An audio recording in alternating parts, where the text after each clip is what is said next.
श्री शिवाय नमस्तुभयम। हर हर महादेव। दोस्तों, सभी जानते हैं 10 जुलाई को योगिनी एकादशी पड़ रही है। आपको इस दिन चुपचाप इन 3 वृक्षों को छूकर आ जाना छप्पर फाड़कर होगी। धन वर्षा कंगाल भी बनेगा। धनवान इतनी धन दौलत आएगी कि संभाल नहीं पाओगे।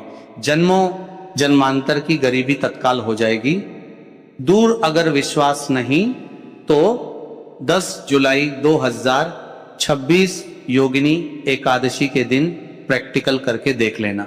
जी हाँ भक्तों, आज के इस वीडियो में हम जिन चमत्कारी देव वृक्षों के बारे में बात करने वाले हैं, उन देव वृक्षों में योगिनी एकादशी के दिन स्वयं भगवान विष्णु और माता लक्ष्मी जी का वास होता है और यह वृक्ष आपके घर के आसपास ही बड़ी आसानी से मिल जाएंगे।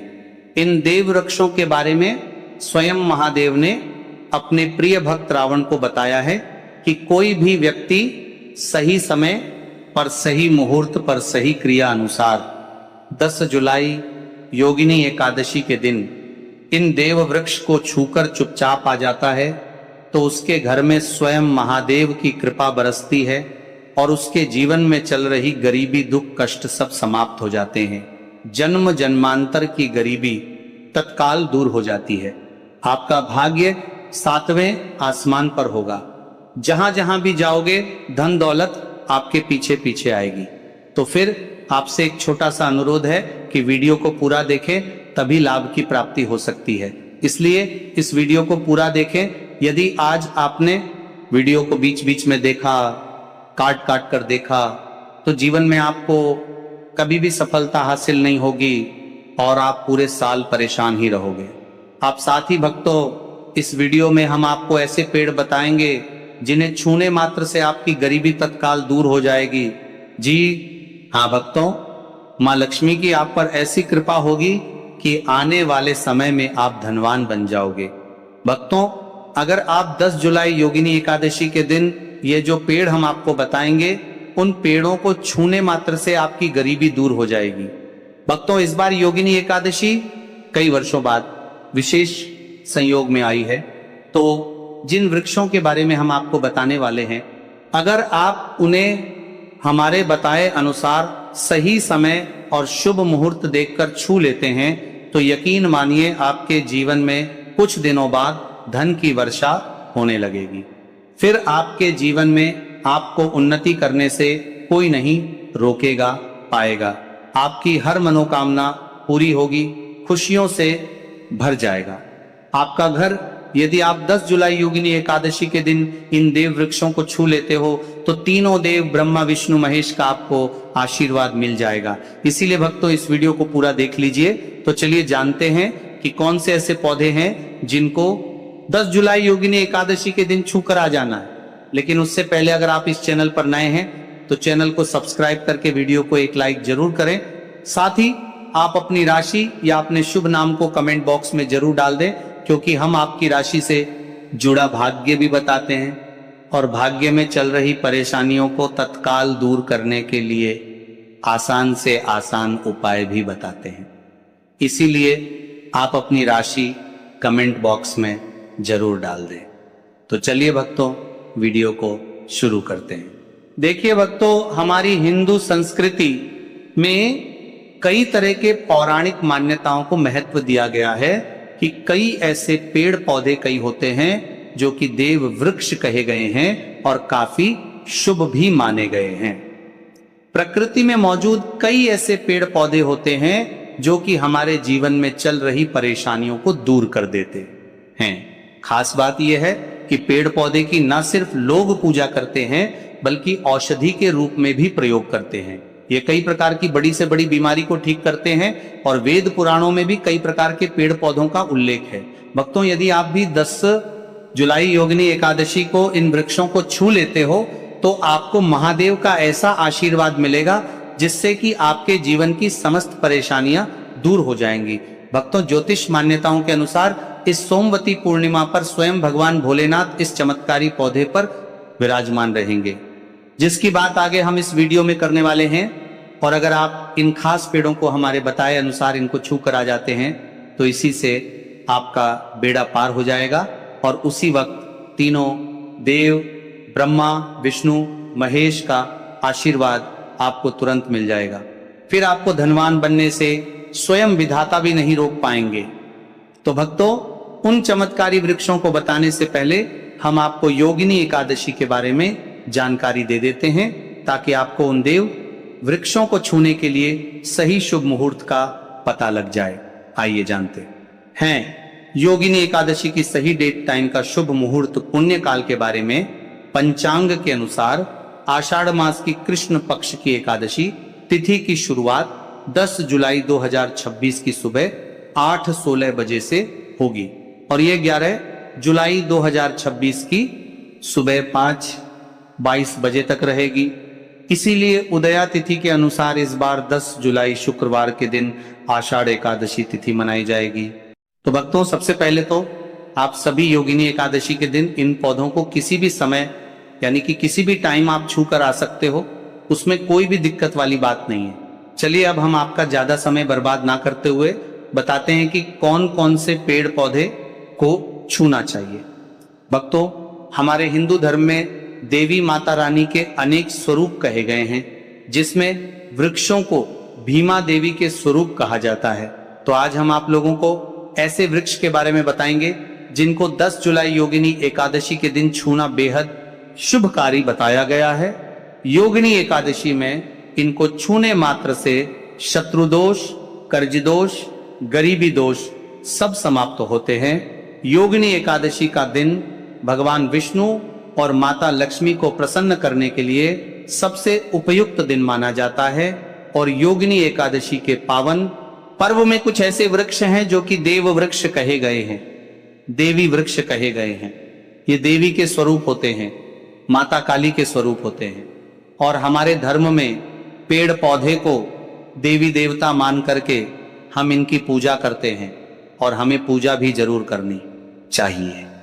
विज्ञान भी कहता है पेड़ पौधे मनुष्यों को फ्री में प्राणवायु प्रदान करते हैं और पेड़ पौधे हमें ऑक्सीजन देते हैं और हमारे जो कार्बन डाइऑक्साइड होता है उसे ग्रहण करके सभी प्रकार की जितनी भी नकारात्मक चीजें होती हैं उसे अपने अंदर में स्वयं सोख लेता है और हमें ताजगी प्रदान करता है। और योगिनी एकादशी के समय में कुछ ऐसे पेड़ पौधे हमारे धर्म शास्त्र में कहे गए हैं जिनको छूने मात्र से व्यक्ति के बंद किस्मत के ताले खुल जाते हैं, व्यक्ति का सौभाग्य चमक जाता है। हमारे शास्त्रों में पेड़ पौधों को बहुत ही गुणकारी कहा जाता है, क्योंकि इनमें साक्षात देवताओं का वास होता है। अनेक बीमारियों का उपचार पेड़ पौधों में ही छुपा है। पेड़ पौधों में कई जड़ी बूटियां पाई जाती हैं और भगवान श्री कृष्ण ने गीता में स्वयं कहा है कि वृक्षों में मैं पीपल का वृक्ष हूं।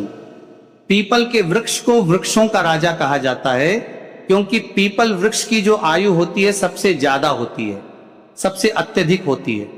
पीपल वृक्ष सर्वशक्तिमान होता है, पूजा पाठ में अत्यधिक इसका महत्व होता है। तो चलिए आज हम आप लोगों को 10 जुलाई योगिनी एकादशी छुए जाने वाले वृक्ष के बारे में बताएंगे। तो कमेंट में हर हर महादेव अवश्य लिख दीजिए, क्योंकि जब भगवान भोलेनाथ का नाम लिखा या बोला जाता है तो भगवान भोलेनाथ उस व्यक्ति से बहुत ही जल्दी प्रसन्न हो जाते हैं। भक्तों, हमारे धर्म शास्त्र में अनेक ऐसे वृक्ष हैं जिन्हें कल्याणकारी और मंगलकारी माना गया है। यह वृक्ष केवल पर्यावरण के लिए नहीं बल्कि हमारे जीवन के लिए भी बेहद महत्वपूर्ण होते हैं। खासकर अगर आप इन वृक्षों को छूते हैं तो आपकी सारी परेशानियां, कष्ट, दुख और तकलीफें खत्म हो जाती हैं। सोमवती पूर्णिमा के दिन जो कि 10 जुलाई को है, इन वृक्षों का असर कई गुना बढ़ जाता है। इस दिन शक्ति धरती लोक में आ जाती है और इस दिन हर वस्तु में प्राण और चेतना का संचार होता है। जब यह शक्ति पूरे ब्रह्मांड में फैली होती है तो जितने भी पेड़ पौधे, जीव जंतु और चल अचल वस्तुएं हैं, सब में शक्ति जागृत हो जाती है। इस विशेष समय में अगर आप देवी स्वरूप कहे गए पेड़ पौधों को जाकर छू लेते हैं तो आपके जीवन के सारे दुख, कष्ट, रोग और परेशानियां समाप्त हो जाती है। खासकर काल सर्प दोष, मंगल दोष, शनि दोष और राहु दोष जैसी समस्याएं तत्काल अपना असर छोड़ देती है और पूरी तरह समाज समाप्त हो जाती है।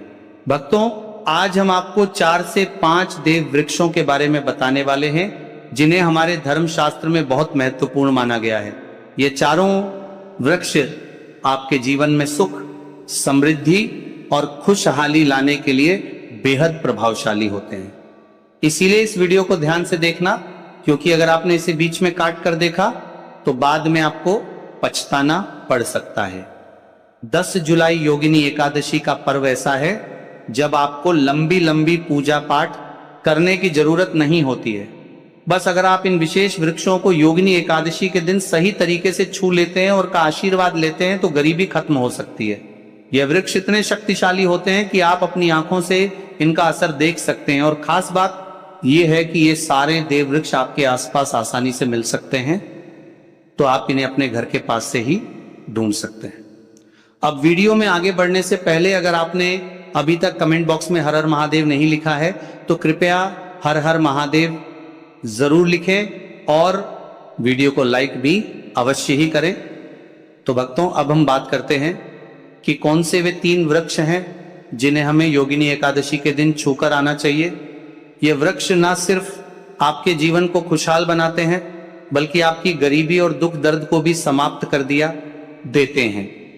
इसलिए हम चाहेंगे कि आप सब योगिनी एकादशी को इन वृक्षों की पूजा जरूर करें और इन्हें छुएं, क्योंकि इस दिन इन वृक्षों की पूजा करने से आपको अनगिनत लाभ मिल सकते हैं। चलिए भक्तों, अब हम जानते हैं कि वे देव वृक्ष कौन से हैं जिन्हें छूने से हमारी गरीबी खत्म हो जाती है और जीवन में सुख समृद्धि का आगमन होता है। पहला वृक्ष है बेल का वृक्ष, जिसे हम योगिनी एकादशी के दिन बेल का पेड़ सबसे महत्वपूर्ण माना जाता है। भगवान शिव को बेल के पत्ते अत्यंत प्रिय हैं और उन्हें शिवलिंग पर बेल पत्र अर्पित करने से विशेष पुण्य की प्राप्ति होती है। बेल का पेड़ शिव के पूजन के लिए अत्यधिक पवित्र माना जाता है। बेल के पत्तों का उपयोग भगवान शिव के पूजन में विशेष रूप से किया जाता है। बेल का वृक्ष माता पार्वती के पसीने से उत्पन्न हुआ और स्कंद पुराण के अनुसार यह वृक्ष देवी स्वरूप माना गया है, यानी यह नवदुर्गा के स्वरूप है। स्कंद पुराण की कथा में कहा गया है कि बेल वृक्ष की जड़ में गिरजा, तनों में माहेश्वरी शाखाओं में, दक्षिणाय नमो में माता पार्वती, फलों में कात्यायनी, फूलों में गौरी और इस वृक्ष के संपूर्ण शरीर में मां लक्ष्मी जी का वास होता है। माता पार्वती के पसीने से उत्पन्न होने के कारण यह पेड़ कई देवी देवताओं का स्वरूप माना जाता है। इसलिए यह वृक्ष धार्मिक रूप से अत्यंत महत्वपूर्ण है। अगर आप संध्या काल में शिव मंदिर या नवदुर्ग मंदिर के पास बेल के वृक्ष के नीचे घी का दीपक जलाते हैं तो व्यक्ति धनवान, गुणवान और पराक्रमी बनता है। इस पेड़ के स्पर्श से व्यक्ति के सभी मनोरथ पूरे होते हैं। इस पेड़ को छूने से पहले आपको एक खास मंत्र भी बोलना चाहिए। वह मंत्र है दर्शन बिल्व वृक्षस स्पर्शम पाप नाश अघोर पाप संहार। एक विलंब शिवार्पणम का अर्थ है कि यहाँ पर एक विलंब शिव पर्पणम का अर्थ है बेल वृक्ष का दर्शन और स्पर्श करने मात्र से सभी पाप समाप्त हो जाते हैं और शिव को चढ़ाया गया एक बेल पत्र पापों का नाश करता है। अब भक्तों, दूसरे उपाय के बारे में बात करते हैं। तो देखिए, सबसे पहले बात कर लेते हैं कि जो मां तुलसी है, इनके बिना श्री हरि विष्णु का पूजन और श्री हरि विष्णु का भोग दोनों ही अधूरे हैं। जब भी हम श्री हरि विष्णु को भोग कराते हैं, उनको भोग लगाते हैं, उसमें हम तुलसी दल जरूर डालते हैं। एक पत्ता डालेंगे लेकिन तुलसी दल जरूर डालते हैं, क्योंकि बिना तुलसी दल के श्री हरि विष्णु भोग अस्वीकार नहीं करते। और इस महीने में तुलसी का पूजन करने से व्यक्ति को सौभाग्य की प्राप्ति होती है, उसके घर में कभी निर्धनता नहीं आती। आप देखिए, सबसे पहले तो आपको इस महीने में एक हरा भरा तुलसी का पौधा अपने घर में जरूर लगाना चाहिए। अगर पहले से आपके घर में तुलसी का हरा भरा पौधा है तो बहुत उत्तम है। अगर नहीं है तो इसके महीने में तुलसी जी का पौधा जरूर लेकर आए, क्योंकि यह सबसे श्रेष्ठ महीना है तुलसी के पौधे को अपने घर लाकर लगाने के लिए। दूसरी चीज कि देखिए इस महीने में या उससे पहले आपके घर में तुलसी जी का पौधा सूख गया है, और अगर तुलसी का पौधा आपके घर में सूखा हुआ है तो उससे कौन सा उपाय है जो आप करके रातों रात अपने भाग्य को चमका सकते हैं। तो देखिए, अगर आपके घर में अगर तुलसी जी का सूखा हुआ पौधा है, इसमें आपको हरे हरे भरे पौधे से उपाय नहीं करना। आपके घर में तुलसी जी का अगर सूखा हुआ पौधा है, उसी से आप उपाय करेंगे, इस चीज का ध्यान रखें। तो देखिए, अगर तुलसी जी का पौधा सूख गया है तो आपको क्या करना है, उसकी छोटी छोटी ठानियां लेनी है, गिन करके 7 ठानियां, ठीक है ना। कितनी ठानियां लेंगे, 7 ठानियां लेंगे। थोड़ा सा मोहल्ली धागा आपको लेना है और 7 तुलसी की सूखी लकड़ी को एक के अंदर एक यानी गट्ठा टाइप का बनाना है और उसको बांध देना है, ठीक है ना। सारी तुलसी की लकड़ियों आपको इकट्ठा करना है और मौली धागे से बांध देना है। बांध देंगे कलावा लपेटकर। अब आपको क्या करना है, रोली का तिलक इस तुलसी की सूखी लकड़ी पर आपको करना है। रोली का तिलक करेंगे। अगर चंदन है तो थोड़ा सा चंदन लगा दीजिए।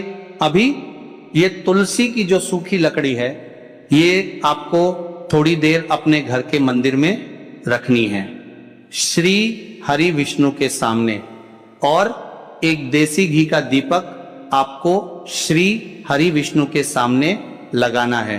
दीपक गोल बाती का लगाएंगे और उसमें एक चुटकी पिसी हुई हल्दी डाल देंगे, ठीक है ना। श्री हरि विष्णु को हल्दी बहुत प्रिय है। दीपक लगा देंगे। थोड़ी देर बाद जो तुलसी की लकड़ियां हैं उनको ऐसे ही रखा रहने देंगे, तिलक कर देंगे। अब थोड़ी देर बाद आपको क्या करना है, तुलसी की वो जो सूखी लकड़ियां आपने बांधी थी कलावे से, मोली धागे से, अब आपको उन्हें उठाना है। एक छोटे से लाल कपड़े में आप इसको रख लीजिए, ठीक है ना। लाल कपड़े में रख लीजिए, पीला कपड़ा हो तो पीले कपड़े में रख लीजिए। रखने के बाद आपको क्या करना है, इसकी पोटली टाइप की बना देनी है। धागे से लपेटकर मौली धागे से ही पोटली बना लीजिए, आराम से बन जाती है। अब इस पोटली को आपको कहां रखना है, इसे आपको अपने घर के मुख्य द्वार पे टांगना है, ठीक है ना। अंदर की तरफ, बाहर की तरफ नहीं, अंदर की तरफ मुख्य द्वार पर अंदर की तरफ टांग दीजिए और मां लक्ष्मी का ध्यान करिए, श्री हरि विष्णु का ध्यान करिए। उनसे प्रार्थना करिए कि हे धन की देवी मां लक्ष्मी, आप मेरे घर में पधारिए और अपनी कृपा मुझ पर बरसाइए। इस तरह से आपको प्रार्थना करनी है और मंत्र बोलना है। ओम नमो भगवते वासुदेवाय नमः 11 बार यह मंत्र बोलना है। एक दीपक आपको जिस दिन भी उपाय कर रहे हैं अपने घर के मुख्य द्वार पर प्रज्वलित करना है। चौमुखी दीपक यानी 4 बाती का दीपक लगाएंगे और थोड़ी सी हल्दी उस दीपक में भी डाल देंगे। मुख्य द्वार पर दीपक बाहर की तरफ लगाना है सीधे हाथ पर, ठीक है ना। ये उपाय आप करिए और देखिए कि कैसे आप महाकरोड़पति बनते हैं, कैसे आपके पास पैसा आता है और कैसे आपके पास पैसा रुकता है। तो ये वही उपाय है जो रातों रात आपके भाग्य को चमकाएगा और आपको महाधनी बनाएगा। छोटा सा उपाय आपको महाकरोड़पति बनाएगा अगर सच्ची श्रद्धा से आपने इस उपाय को कर लिया।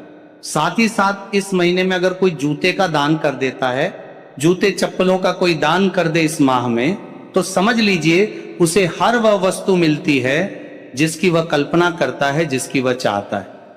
कपड़ा हो तो पीले कपड़े में रख लीजिए। रखने के बाद आपको क्या करना है, इसकी पोटली टाइप की बना देनी है। धागे से लपेटकर मौली धागे से ही पोटली बना लीजिए, आराम से बन जाती है। अब इस पोटली को आपको कहां रखना है, इसे आपको अपने घर के मुख्य द्वार पे टांगना है, ठीक है ना। अंदर की तरफ, बाहर की तरफ नहीं, अंदर की तरफ मुख्य द्वार पर अंदर की तरफ टांग दीजिए और मां लक्ष्मी का ध्यान करिए, श्री हरि विष्णु का ध्यान करिए। उनसे प्रार्थना करिए कि हे धन की देवी मां लक्ष्मी, आप मेरे घर में पधारिए और अपनी कृपा मुझ पर बरसाइए। इस तरह से आपको प्रार्थना करनी है और मंत्र बोलना है। ओम नमो भगवते वासुदेवाय नमः 11 बार यह मंत्र बोलना है। एक दीपक आपको जिस दिन भी उपाय कर रहे हैं अपने घर के मुख्य द्वार पर प्रज्वलित करना है। चौमुखी दीपक यानी 4 बाती का दीपक लगाएंगे और थोड़ी सी हल्दी उस दीपक में भी डाल देंगे।